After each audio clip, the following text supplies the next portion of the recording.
Madame, Monsieur, bonsoir, bienvenue dans ce journal. Voici ce que domine l'actualité.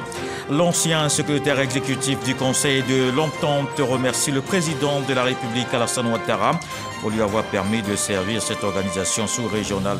Patrice Kwame, reçu par le chef de l'État au palais de la présidence. Il était en poste de décembre 2011 à décembre 2021 avant de passer le service à Marcel Lamontano. Elles ont reçu pendant plusieurs semaines une formation en leadership politique assurée par le MDI, National Democratic Institute. Après la session, la trentaine de femmes leaders africaines reçues ce jeudi par la première dame, Dominique Ouattara, leur a exprimé son soutien dans l'atteinte des ambitions politiques qu'elles nourrissent. À Washington, aux États-Unis, le Premier ministre continue de présenter la Côte d'Ivoire à l'horizon 2030. Patrick Achi a décliné ce programme devant le président de la Commission des Affaires étrangères du Congrès américain et Atlantic Council, un forum pour des leaders internationaux. Le chef du gouvernement exhorte à soutenir cette vision de développement du pays. Et puis le dossier inter à suivre, booster la coopération diplomatique et économique entre la Côte d'Ivoire et la Turquie. C'est l'un des objectifs que veut relever la ministre d'État, ministre des Affaires étrangères. Kandia Camara a présidé un mini-sommet ivoiro-turc. L'objectif est de mettre en relation les investisseurs des deux pays afin d'accroître le volume des échanges commerciaux. Le président de la République, Alassane Ouattara, a échangé ce jeudi avec l'ancien secrétaire exécutif du Conseil de l'Entente depuis décembre 2021. Patrice Kwame est au terme de sa mission à la tête de l'organisation sous-régionale. Il dit être venu exprimer sa gratitude au chef de l'État qui lui a permis de servir cette institution. Au terme de sa mission, à la tête du secrétariat exécutif du Conseil de l'Entente, la plus ancienne des organisations de la sous-région ouest africaine, Patrice Kwame, reçu par le président de la République, Alassane Ouattara. L'occasion pour lui de faire le point sur les activités de l'institution de coopération sous-régionale qui regroupe 5 pays, la Côte d'Ivoire, le Bénin, le Togo, le Burkina Faso et le Niger. Je suis venu présenter mes civilités à Monsieur le Président de la République. Nous nous sommes vus au mois de décembre, à la fin de mon mandat comme secrétaire exécutif du Conseil d'Entente. Nous étions vus assez rapidement. Il me fallait une période pour faire la passation de service et présenter le secrétaire exécutif entrant aux autorités des autres pays. Cela étant fait, il est indispensable que je vienne aujourd'hui saluer M. le Président de la République et le remercier pour l'occasion qu'il m'avait donnée avec ses collègues, ses pairs, chefs d'État, de servir notre sous-région. Nommé secrétaire exécutif du Conseil de l'Entente lors du sommet du 5 décembre 2011 à Cotonou au Bénin, la mission de Patrice Kwame a pris fin en décembre 2021. Et après plusieurs semaines de formation en leadership politique, une trentaine de femmes leaders africaines reçues ce jeudi par la première dame. Une formation assurée par le National Democratic Institute. Les échanges ont porté sur les ambitions politiques que nourrissent ces dames. Dominique Ouattara leur a exprimé son soutien. Le reportage de Mahama Traoré. Elles viennent des 4 pays formant l'Union du fleuve Mano, à savoir le Libéria, la Sierra Leone, la Guinée et la Côte d'Ivoire. Au nombre de 32, elles ont la même ambition, devenir des leaders politiques dans leurs pays respectifs. Ambition qui leur vaut d'être reçues ce jeudi par la première dame de Côte d'Ivoire, Dominique Ouattara, pour des échanges. Notre vision est celle d'un militantisme participatif. C'est ainsi que nous sommes engagés avec conviction et détermination pour changer la vie de millions de femmes à travers le continent africain. Fort de leurs aspirations politiques, ces 32 femmes leaders suivent actuellement un programme de formation auprès du NDI, National Democratic Institute, formation visant à les rendre aptes à affronter l'arène politique, comme l'a fait la ministre Anne-Désirée Oloto, marraine de cette promotion. Lorsque vous avez une vision, après la vision, vous devez chercher des repères. Eh bien moi, ma vision, c'est celle du président de la République. Et je vous ai cité des repères au niveau des femmes politiques. mais des repères tout simplement en tant que femme leader. C'est Madame Dominique Ouattara, la marraine des marraines. Parce qu'à côté du président de la République, elle a réussi à fédérer des femmes et à faire de ces femmes des leaders dans leurs différents milieux. Et elle est vraiment l'illustration parfaite du message que nous essayons de communiquer aux jeunes dames pour dire que le leadership politique, ce n'est pas seulement l'activisme dans la politique partisane. C'est aussi tout ce qu'on peut faire dans le social, dans l'humanitaire,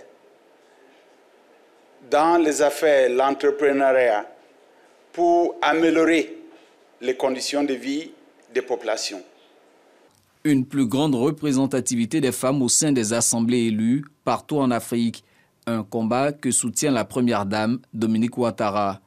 Mes chères jeunes femmes leaders, je voudrais vous dire que je trouve admirable votre choix de participer à la vie politique de vos pays. C'est cet engagement qui vous a valu d'être retenu au terme d'une sélection rigoureuse pour participer au programme de NDI dénommé Réseau des femmes émergentes en politique, RFE, et je voudrais vous en féliciter. Mes chères filles, cette formation vous permettra de renforcer vos capacités à participer activement à la vie politique de vos pays respectifs. Je vous encourage à en tirer le meilleur parti et ainsi à optimiser votre pouvoir d'influencer positivement la société. En effet, il incombe à toutes les femmes de jouer leur partition au sein de leur communauté en prenant une part active au niveau politique et économique, mais aussi au niveau social. À la suite des allocutions, des échanges francs et directs, ce qui a permis à ces futurs leaders politiques de bénéficier des conseils et des orientations de la première dame de Côte d'Ivoire pour parvenir à l'ascension sur l'échiquier politique. Le Premier ministre, de son côté, poursuit son offensive diplomatique à Washington, aux États-Unis. Ce mercredi, il a eu un agenda chargé. Plusieurs rencontres de haut niveau, dont celle avec le président de la Commission des Affaires étrangères du Congrès américain. Patrick Hachi a aussi exposé à Atlantic Council sur la vision 2030 du gouvernement ivoirien. Le reportage de nos envoyés spéciaux Alexis Ouedraogo et Dramé Lamine. Nouveau grand oral pour le Premier ministre en mission de travail à Washington. Invité du think tank Atlantic Council, Patrick Hachi présente la vision 2030 du gouvernement ivoirien qui anticipe sur les défis majeurs des prochaines années. Nous avons été très privilégiés à Atlantic Council de recevoir M. le Premier ministre Hachi. Il a été très clair et très ambitieux pour la Côte d'Ivoire. Je pense qu'il a impressionné ses interlocuteurs ici à Washington.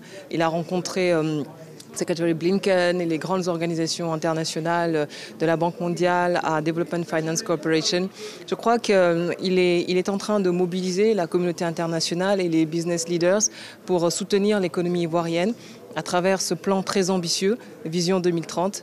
Et donc je ne peux que lui souhaiter plein succès dans cette entreprise difficile, mais en même temps tellement importante pour la nation ivoirienne. Un peu plus tôt, le Congrès américain ouvrait ses portes au Premier ministre pour une audience avec le congressman Grégory Mix. Ce qui était extrêmement important, c'est qu'ils étaient donc à Abidjan il y a quelques semaines de cela.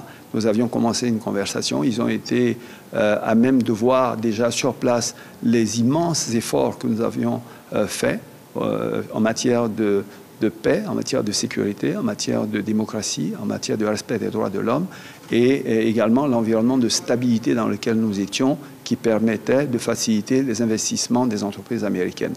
Et c'est ça qui est extrêmement important et nous souhaitons véritablement les remercier pour cet entretien. Le congressman et le président, le chair, Mix, est quelqu'un de, on le sait, très populaire aux États-Unis. C'est quelqu'un de très respecté. Et pour nous, ça a été un énorme honneur d'être reçu par lui dans un contexte que l'on sait où son temps est extrêmement précieux. Donc on souhaite le remercier au nom du président de la République. Le président de la Commission des Affaires étrangères des États-Unis a pour sa part réaffirmé l'engagement de son pays aux côtés de la Côte d'Ivoire. The meeting was excellent, along with Chairwoman Bass and Ranking Member Smith. La réunion était excellente. Nous avons parlé du bon partenariat entre nos deux pays, de ce que nous faisons maintenant et de ce que nous ferons dans le futur. Travailler ensemble pour la sécurité, l'investissement dans les infrastructures dans le secteur privé.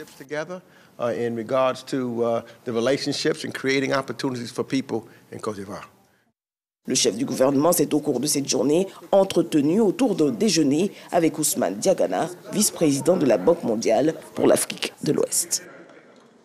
Et pour ce jeudi, le Premier ministre Patrick Kashi était à la Chambre de commerce américaine à Washington. Il a exposé sur la vision 2030 du président Alassane Ouattara. Le chef du gouvernement a aussi assisté à la présentation du guide d'investissement dans le pays. À la suite de cette activité, Patrick Kashi s'est rendu au siège de la Société financière internationale où il s'est fait ambassadeur du secteur privé, moteur de la croissance en Côte d'Ivoire. Et de Washington, rendons-nous à New York, au siège des Nations Unies, où l'on retrouve à Mississauga, notre envoyé spécial. Les travaux de la 66e commission de la condition de la femme ont débuté lundi dernier. C'est ce mercredi que la ministre de la Femme, de la Famille et de l'Enfant a livré le message du gouvernement. Nasséné Touré s'est prononcé sur le thème de cette rencontre, atteindre l'égalité des sexes et l'autonomisation de toutes les femmes.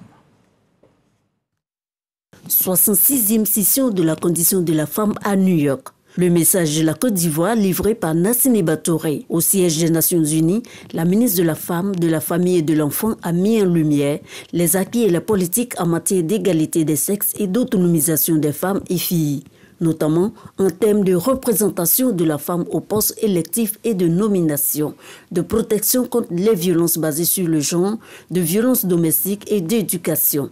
Sans oublier les acquis pour les femmes au niveau du mariage, de la succession, de la filiation et du code du travail. Les femmes qui représentent 70% de la force de travail agricole et qui produisent 90% des denrées alimentaires sont prises en compte dans l'élaboration des politiques, des programmes et projets climatiques et environnementaux. J'en veux pour preuve les campagnes de sensibilisation et de plaidoyer menées par le gouvernement auprès des communautés avec l'appui des partenaires au développement pour une meilleure accessibilité des femmes à la terre. Nasséné Touré n'a pas manqué de souligner également que pour favoriser la résilience des femmes face au réchauffement climatique, le gouvernement multiplie les stratégies. Entre autres, la mise en œuvre de protection contre les risques climatiques à travers la transmission vers une économie plus verte visant à réduire les émissions de gaz à effet de serre de 28% à l'horizon 2030 et la restauration des terres et forêts dégradées avec l'implication des communautés. S'agissant des énergies renouvelables, 3 projets de production d'énergie solaire sont en cours de réalisation dans le nord de la Côte d'Ivoire, ainsi qu'une dizaine de centrales solaires. Un projet commercial de biomasse de grande envergure à partir des déchets de la culture du palmier à huile est en cours de réalisation. L'ensemble de ces projets favorisera à terme la création de milliers d'emplois pour les femmes et les filles pour une meilleure autonomisation. Le gouvernement ivoirien est à la tâche et pleinement engagé pour un meilleur accompagnement des femmes et filles face aux effets du réchauffement climatique, a indiqué la ministre Nasséné Touré, avant de conclure par une invitation à l'ensemble des délégations à prendre part à la prochaine COP 15 concernant la lutte contre la désertification prévue du 9 au 20 mai prochain en Côte d'Ivoire. Et justement, ici en Côte d'Ivoire, c'est la célébration de l'excellence. 97 personnalités distinguées par la grande chancellerie. Au nombre des récipiendaires, des agents de la RTI, dont Abiba Dambélé Saoué, la directrice des journaux d'information, la directrice de Radio Côte d'Ivoire, Sali Subé Konaté, et des membres de l'équipe de l'émission C'est Midi.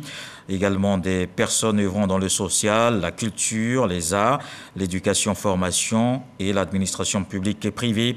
Parmi les 97 décorés, on note 55 officiers et 15 chevaliers dans l'ordre national et 22 officiers et 5 chevaliers dans l'ordre du mérite ivoirien. Assurer une autonomisation de la femme à travers le numérique. C'est l'objectif d'une conférence qui vient de se tenir. Les femmes et les jeunes filles invitées à créer des activités génératrices de revenus à travers le digital. On le voit avec Walter Amadou Ouattara. Contribution de la femme dans le numérique pour le développement, c'est le thème qui mobilise ces femmes et ces étudiants. Tour à tour, les femmes ont partagé leur expérience en matière de leadership et d'entrepreneuriat au féminin. Selon elles, la maîtrise du numérique contribue fortement à l'autonomisation de la femme. Une opportunité pour la gente féminine de pouvoir faire reconnaître ses idées, accroître son activité et ses revenus.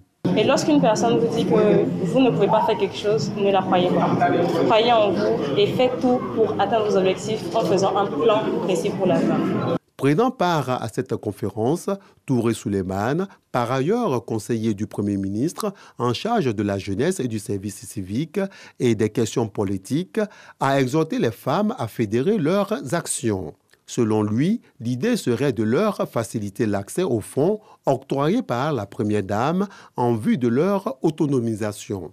Condition sine qua non, s'intéresser au numérique pour pouvoir se former et développer leur business.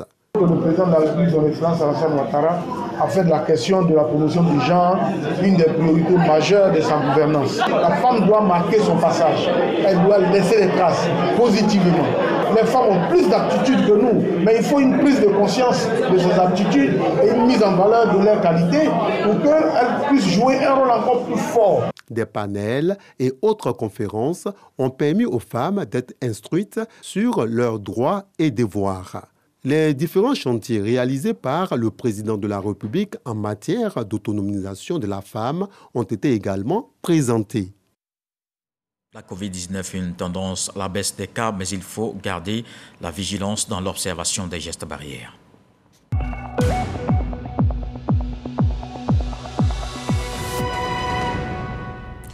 La riposte à la COVID-19 en Afrique de l'Ouest au cœur d'une rencontre, ouverture à Yamoussoukro de la 5e conférence du consortium ouest-africain pour la recherche clinique sur les pathogènes endémiques. 200 experts venus de 16 pays sont réunis dans la capitale politique. Des communications scientifiques seront analysées au cours des 4 jours de travaux dont nous parle Kader Sogodougou. Des solutions préconisées par des Africains pour assurer une meilleure riposte face à la COVID-19 en Afrique. C'est l'enjeu de la 5e conférence du consortium ouest-africain pour la recherche clinique sur les pathogènes épidémiques, en abrégé WACREP. Cette rencontre relance la dynamique de la collaboration sous-régionale Sud-Sud et Nord-Sud en matière de recherche clinique dans un contexte particulier de crise sanitaire mondiale. Des défis comme la logistique et les finances seront également abordés. Mesdames et messieurs, nous le savons tous, l'expertise, l'expérience en matière de recherche existe. Cependant, c'est l'environnement qui n'est souvent pas favorable. C'est pourquoi le plaidoyer du comité scientifique est qu'à l'issue de cette rencontre, ces questions d'infrastructure, de financement, de plateformes multidisciplinaires, multisectorielles soient renforcées en Afrique pour une recherche efficiente et une résilience des systèmes nationaux de santé en Afrique. Cette 5e conférence du WACREP va durer 4 jours. On reste dans la capitale politique. Les élèves du lycée scientifique de Yamoussoukro pourront désormais faire plus facilement leurs recherches sur Internet et se familiariser au numérique. Ce centre d'excellence est doté de 2 salles multimédia équipées de plusieurs ordinateurs, un don des anciens élèves du lycée. Le secrétaire général de la présidence de la République, Aboudourahmane Cissé, invite les apprenants à se mettre au travail. Soro Corona. Le lycée scientifique de Yamoussoukro est désormais doté de 2 salles multimédia équipées d'ordinateurs et d'équipements de dernière génération. Un don de Moussa Kouyaté, un ancien élève du lycée scientifique. Nous sommes passés dans ce lycée qui a tant offert à la Côte d'Ivoire, qui nous a offert beaucoup. Et c'est un geste pour reconnaître tout ce qu'on a reçu ici. Et c'est un geste pour la Côte d'Ivoire. C'est un geste pour nos cadets, pour qu'ils bénéficient des conditions d'études les meilleures. Le parrain de cette cérémonie d'inauguration est le secrétaire général de la présidence de la République de Côte d'Ivoire.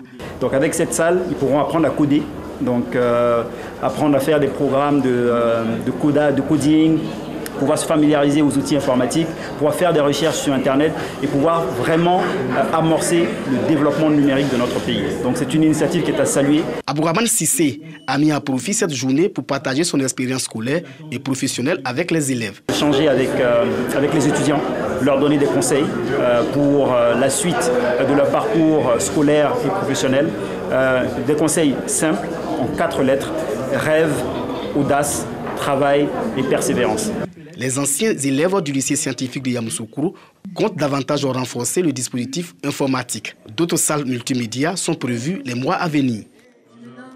Le ministre de l'Équipement et de l'Entretien routier a procédé à des visites de terrain. Il veut se rendre compte de la qualité des travaux, de leur exécution effective et surtout du respect des délais. Amédée Kouakou a visité le tronçon Boaké-Satama-Sokoro-Satama-Sokoura.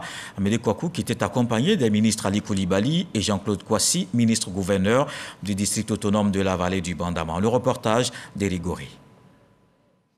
L'État travaille pour vous. Plus qu'un slogan, une réalité sur le terrain. Visiblement, le réseau routier ivoirien se transforme de façon rapide et constante. Les endroits les plus reculés du pays reçoivent leur part du gâteau. Ici, c'est le tronçon Satama-Sokoro et Satama-Sokoura. Des pistes sont devenues des autoroutes avec un avancement de travaux de 24%. Amédée Kouakou, ministre de l'Équipement et de l'Entretien routier, est sur le terrain, accompagné de 2 ministres. Ali Koulibaly, ministre conseiller spécial auprès du président de la République, et de Jean-Claude Kouassi, ministre-gouverneur du district autonome de la vallée du Bandama. Les travaux se déroulent comme prévu, selon le ministre Amédée Kouakou. C'est une route qui fait 81 km de long, donc avec 9 km de voirie, 3 km à Boaké, 3 km à Satama-Sokoro, 3 km à Satama-Sokoura. Donc c'est un projet qui fait environ 90 km. Officiellement, le chantier a démarré en janvier 2021. Nous sommes à un taux d'avancement d'environ 24% pour un temps consommé d'environ 40%. Et ici, dans la région donc, du Hambol, nous avons donc les villes de Satama-Sokoro et Satama-Sokoura. Il était bon que ces villes-là soient accessibles par le bitume. C'est la vision du président, c'est pour ça que nous sommes là. Ce chantier est en cours. Nous sommes venus nous assurer que les travaux avancent bien et on se rend compte que les choses avancent bien. Ali Koulibaly et Jean-Claude Kouassi saluent ce projet de développement du président de la République. Le président de la République a promis et il est en train de le réaliser. C'est une bonne chose. Le président tient absolument à ce que ce tronçon se fasse, ainsi que d'autres d'ailleurs en Côte d'Ivoire. Et on voit que notre pays est parsemé de nouvelles routes, ce qui est une très bonne chose pour le développement. On dit toujours que la route précède le développement, mais on oublie d'ajouter souvent qu'elle accompagne aussi le développement. Non seulement elle précède, mais ensuite elle accompagne le développement. Nous sommes heureux de voir que les travaux ont bien repris et que les choses avancent et que fin 2023, nous aurons donc ce tronçon routier-là qui est important dans le développement de notre district. Prochaine étape de cette visite, les tronçons d'Abakala-Kong et Ngolodougou-Kong. Et des routes, parlons aussi du développement des infrastructures portuaires. Le trafic global du port autonome de San Pedro est passé d'1 million de tonnes en 2010 à 6 millions de tonnes en 2021. Une performance liée à plusieurs facteurs. D'abord, la diversification des activités, la modernisation et l'extension du 2e port du pays, entreprise par l'État de Côte d'Ivoire, selon le directeur général Marcel Hilaire-Lamizana, que vous allez entendre dans ce reportage de Sam Conan. Les perspectives sont importantes. Le port autonome de San Pedro continue d'améliorer ses performances. Après 8 mois d'exercice du président Alassane Ouattara, nous sommes passés à 1,8 million et depuis nous avons cessé de croître pour atteindre en 2021 6 millions de tonnes sur la même infrastructure. Ça fait pratiquement 400% de taux de croissance, d'accord, au niveau du trafic. En plus de l'exportation, le port de San Pedro fait de l'importation. Nous étions à 200 000 tonnes seulement au niveau import en 2010 et 1 million de tonnes au niveau export. Aujourd'hui, c'est 2 millions de tonnes en ce qui concerne l'importation et 3 millions de tonnes en ce qui concerne l'exportation. Donc nous avons pu équilibrer maintenant ce flux et c'est extrêmement important parce que c'est création de valeur. Selon le directeur général du port autonome de San Pedro, les perspectives sont bonnes. Avec l'extension qui se profile à l'horizon, déjà avant la fin de cette année 2022, nous allons réceptionner un nouveau terminal, le terminal industriel polyvalent, qui va traiter et des produits minéraliers et des produits divers qui pourraient passer et augmenter cette capacité justement de production au niveau du port. Donc les perspectives sont assez importantes, sont assez heureuses. D'heureuses perspectives qui pourraient faire du premier port exportateur de cacao au monde, avec plus d'1 million de tonnes de fèves de cacao exportées en 2021, l'un des ports les plus attrayants de la sous-région. Et booster la coopération diplomatique et économique entre la Côte d'Ivoire et la Turquie. C'est l'un des défis que veut relever la ministre d'État, ministre des Affaires étrangères. Depuis sa nomination à la tête de ce département, Kandia Camara effectue sa 2e mission de travail en Turquie. Après les étapes de Antalya et Ankara, ce mercredi, elle a présidé le mini-sommet Côte d'Ivoire-Turquie. L'objectif est de mettre en relation les investisseurs turcs et le secteur privé ivoirien afin d'accroître le volume des échanges commerciaux entre les deux pays. C'est une déclinaison de la vision des présidents Alassane Ouattara et Recep Tayyip Erdogan. L'axe Yamoussoukro-Ankara se consolide davantage. C'est le dossier Inter avec Michel Digré.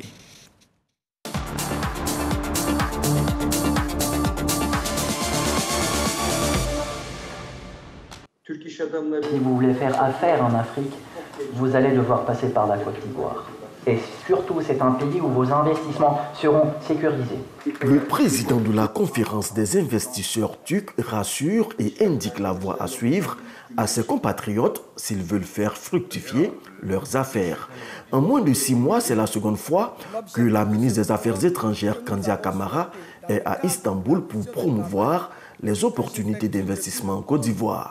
Considérant le secteur privé comme moteur de la croissance économique, Son Excellence M. Alassane Ouattara, dès son accession à la magistrature suprême de la Côte d'Ivoire en 2011, a mis un point d'honneur sur l'appui aux entreprises ivoiriennes afin de les accompagner dans leur rôle d'accélérateur de la transformation structurelle de l'économie.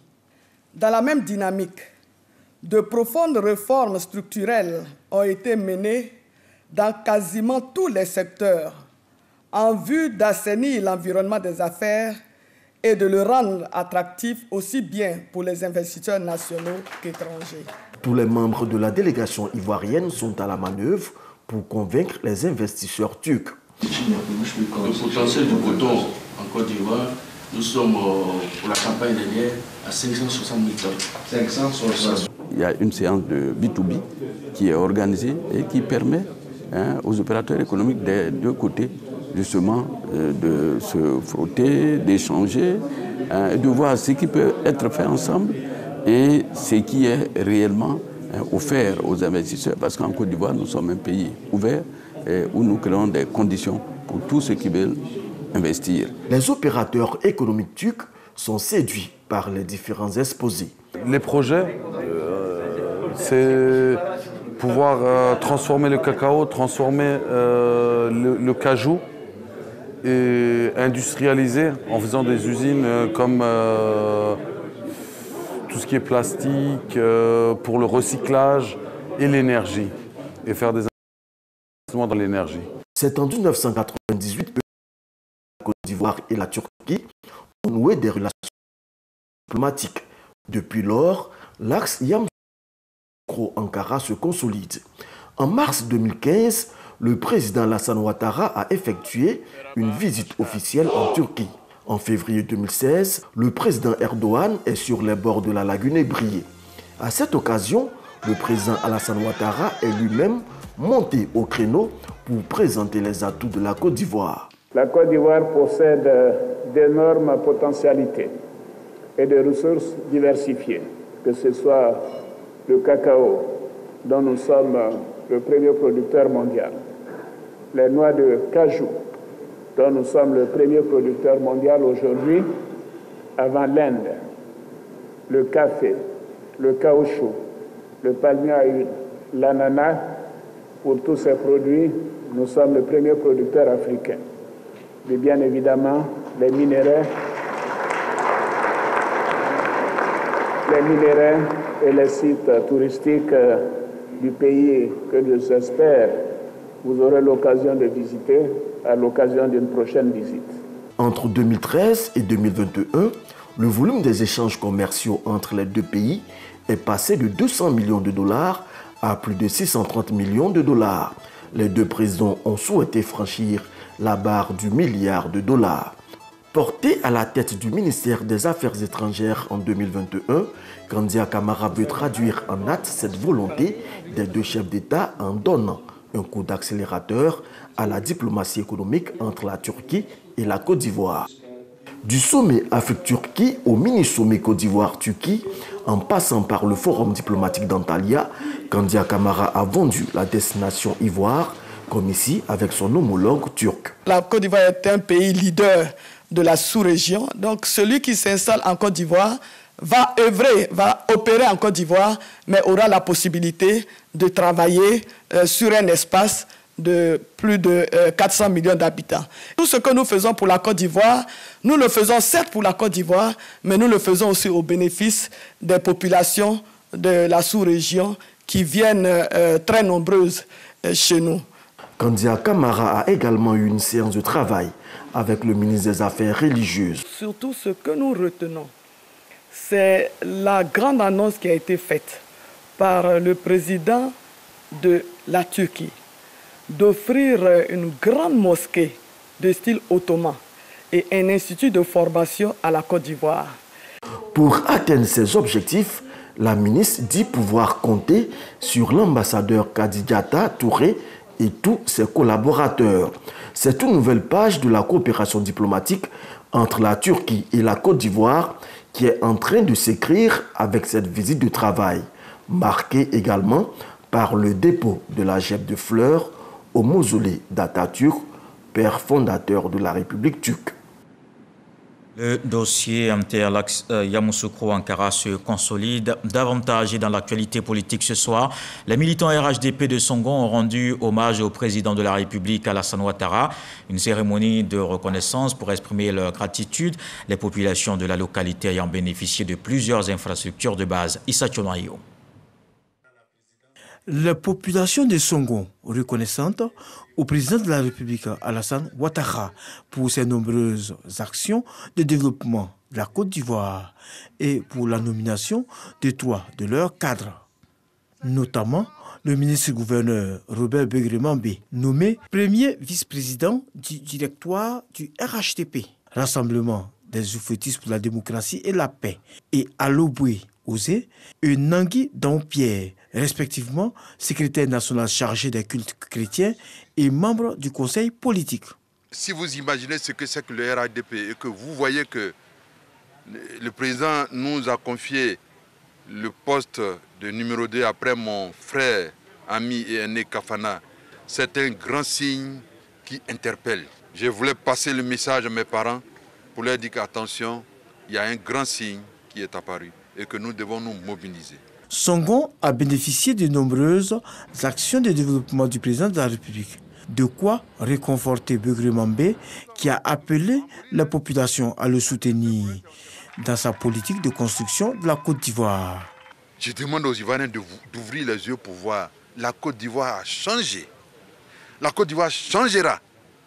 Mais le président Alassane se bat tous les jours, pour que la Côte d'Ivoire soit encore meilleure qu'avant. C'est la seule conscience que nous devons avoir de la politique du président Alassane. Il se bat pour que la Côte d'Ivoire soit meilleure qu'avant. Il rejoint parfaitement le président Houphouët-Boigny, qui dit, moi, ma grande richesse que je cherche, c'est d'avoir des hommes et des femmes à qui je vais confier ce pays, de sorte à ce que quand je m'en irai, ils fassent mieux que moi. Quand un homme dit ça, c'est un grand homme. Aucun développement ne peut se faire sans paix. Le ministre-gouverneur a donc exhorté l'ensemble des militants du RHDP de Songhon à être des artisans de la cohésion. Les partis politiques ne sont pas faits pour s'entre-déchirer. On ne fait pas la politique pour insulter. On ne fait pas la politique pour ridiculiser. On fait la politique pour aimer, pour compétir et pour avoir les meilleures idées de développement. Robert Begré-Mambé avait à ses côtés pour cette cérémonie d'hommage au Galéon, président honoraire des chefs agents du village de Songhon-Kassamblé. Par ailleurs, membre du bureau du Conseil économique, social, environnemental et culturel. de Songon. Et si on se permettait une balade sur les plages sublimes, au sable fin et à l'eau turquoise dans les Caraïbes? On peut se permettre cette évasion puisque la Côte d'Ivoire est à l'honneur à Puerto Rico. Et si vous recherchez les 3 belles femmes du monde, regardez du côté d'Abidjan. Olivia Yassé sur le podium des Miss World 2021. Elle est 2e dauphine avec son charme, son charisme et sa prestance. Le jury n'a pas résisté plus longtemps. Elle est montée sur le podium avec élégance lors de la finale qui s'est déroulée la nuit dernière. Et après Abidjan, l'intérieur du pays, l'équipe de Bonjour de la RTI pose ses valises à Paris en France, maison de la mutualité dans le 5e, 24 rue Saint-Victor. Le spectacle promet d'être inoubliable. Ce samedi 19 mars, les artistes, les humoristes entendent marquer d'une pierre blanche cette étape dans la capitale française au grand bonheur des spectateurs qui sont donc attendus. Kone Pagasoro de Madongui est notre envoyé spécial. Après le Palais de la Culture de Treichville et plusieurs villes de l'intérieur, équipe de production et humoristes de Bonjour de la RTI se tournent vers la diaspora, comme annoncé lors de la conférence de presse en 2021. Et c'est en France que les humoristes ont décidé de faire montre de leur potentialité artistique. Parmi eux, Gou Michel et Prissy la Dégameuse. Ça va être un spectacle inédit. Tous ceux qui ont été cités comme humoristes viendront avec un nouveau spectacle. Ce n'est pas du réchauffé que nous allons faire. Celui qui ne vient pas voir ce spectacle, je vais gifler son oreille gauche là. Il va comprendre sa douleur. Tout bon BT a un fond français et un fond américain. Donc je vis en famille. Paris, c'est ma famille, c'est chez moi. J'invite toute l'Afrique ce 19 mars-là à la maison de la mutualité. En plus d'eux, de nombreux autres humoristes prêts à donner le meilleur d'eux en vue d'égayer le public de la diaspora. Agalawal, Le Magnifique, Dibwe Cravate, Ramatoulaye, Willy Dombo et Papitou. Comme on appelle les pangolais, Roné. Comme on appelle les palmiers, Ro. Comme on appelle la mort, Ro. Comme on dit en abé, le pangolais est mort à haut du palmier. Roné, Roré, Roro. Cette deuxième édition de Bonjour Paris est placée sous le haut patronage de la ministre d'État, Kandia Kamara, ministre des Affaires étrangères, de l'intégration africaine et de la diaspora. Les parrainages de Maurice Kwaku Bandama, ambassadeur de Côte d'Ivoire en France et en principauté de Monaco et de Ouattara-Draman, dit OD. Bonjour Paris est prévu pour ce samedi 19 mars à la maison de la mutualité de Paris, 24 rue Saint-Victor, 75 005. Ah, viens, viens. Bla, bla, bla, bla. Viens ici. Ah. Retourne-toi. Va comme ça. Oh, les blancs sont forts. Rendez-vous donc ce samedi 19 mars pour Bonjour Paris 2022. Voilà qui met un terme à ce journal. Merci de l'avoir suivi.